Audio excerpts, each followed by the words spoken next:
여순 사건 당시 여수 순천과 함께 가장 큰 피해 지역이었던 광양에서는 정작 피해 신고가 다른 지역보다 상대적으로 적습니다. 지리산 빨치산의 근거지였던 백운산 일원이 중심이 돼 한국전쟁으로까지 연결됐던 이념적 갈등이 아직 깊은 상처로 남아있어 피해자들이 신고를 꺼리기 때문입니다. 김주희 기자의 보도입니다. 1948년 10월 19일 여수에 주둔하고 있던 국방경비대 14연대가 제주 4.3 사건 진압 명령을 거부하고 봉기하면서 발생한 여순 사건.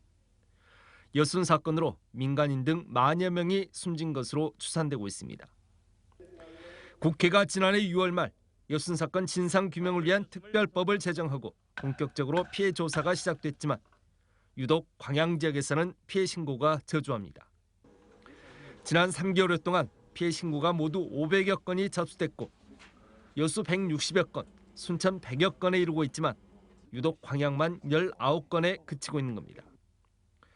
광양 여순 사건 시민연대는 여순 사건으로 촉발된 극렬한 이념적 갈등이 빨치산 전남 도당의 근거지가 된 백운산 이론을 중심으로 한국전쟁으로까지 장기간 이어지면서 갈등의 골이 유독 깊게 자리 잡은 데 원인이 있는 것으로 보고 있습니다.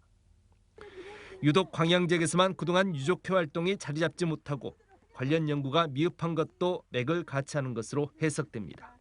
증언 체력 같은 경우도 사실 힘들고요. 지금 사실조사단이 활동을 하고 있지만 피해자들도 다른 지역에 비해서도 확실하게 나서지 않습니다. 사실은 지역 공동체 안에서 사람들이 아직까지도 그때 있었던 상처들이 치유가 되지 않아가지고 그것에 대한 두려움들이 많이 있습니다.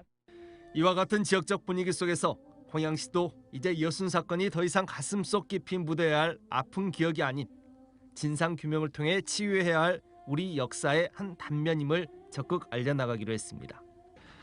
그 시작으로 시민사회단체들과 함께 광양 지역의 여순 사건 전문가를 양성하고 찾아가는 여순 사건 바로 알기 사업, 여순 유적지 현황 조사 등 문화 교육 사업들을 적극 추진하기로 했습니다.